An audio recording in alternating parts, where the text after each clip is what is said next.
Students, welcome back to our YouTube channel, and in the continuation of these series of the lectures, we are covering chapter number 3, Our Changing Earth.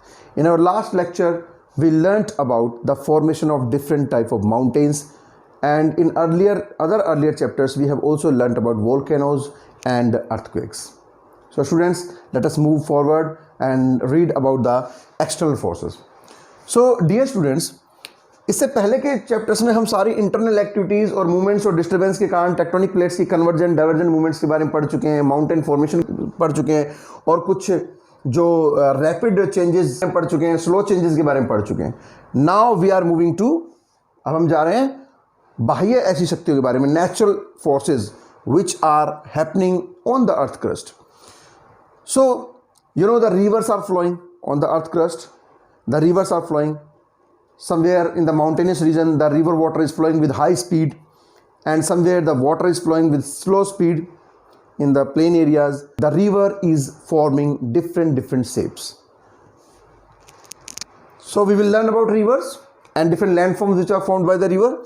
Then we will read about sea waves. The sea waves are moving toward their source, and they are hitting every time with the rocks on their source, and they are cutting down the soft rocks and shaping and reshaping those rocks, and what kind of landforms are formed, we will study about that. Finally, we will also learn about wind. Winds are blowing, sometimes the speed of the wind is very high, and sometimes the winds are blowing slowly, and it is a continuous regular process, and it's a very long process. Slowly and gradually these blowing winds erode in the soil, or sometimes it blow the soil from one place to another place, and in desert area the sand dunes are changing their shape just because of that.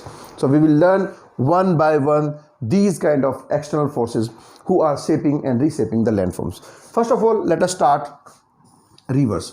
So basically these three forces which I have written here, river water, sea waves and wind, what they are doing, actually they are doing erosional and depositional activity.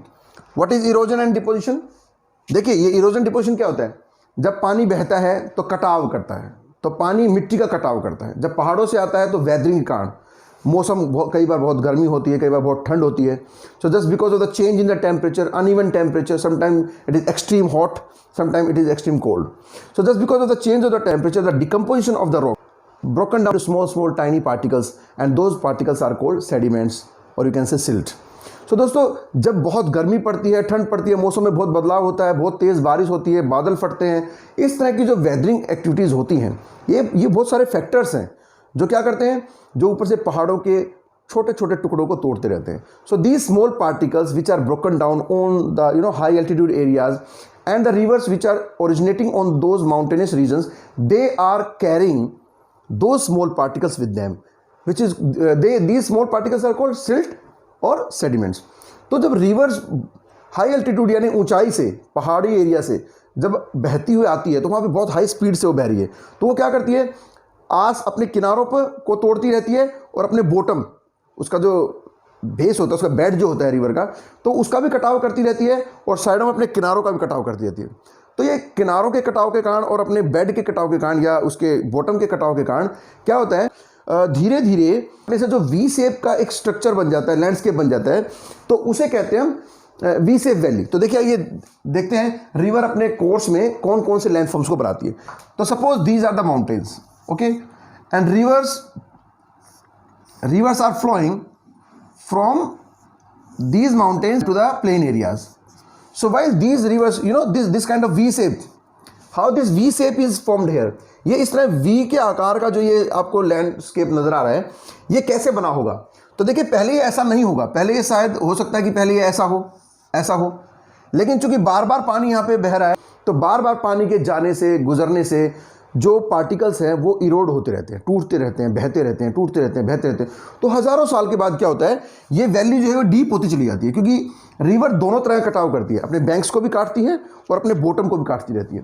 तो just because of high speed of the water which is flowing through these channels, it is eroding the banks of the river as well as the bed or the bottom of the river. Just because of that, this shape of the rock will convert like this.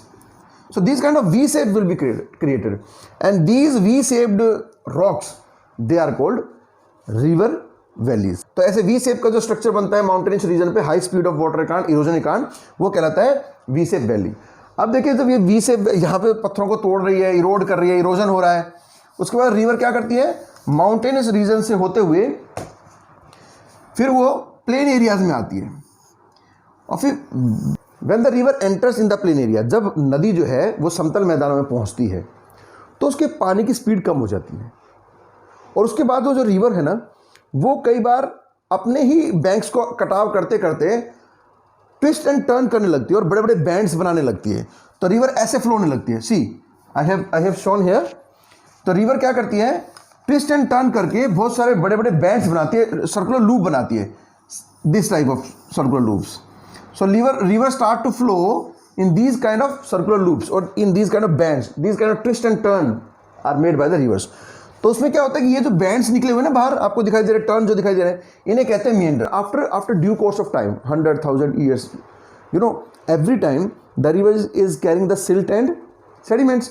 तो क्या होता है कि ये river जो होती है ना अपने इन किनारों पर it start to deposit some sediments here and slowly these sediments will, you know, start to accumulate here, and one day this route will be blocked just because of the deposition of the silt in its own way।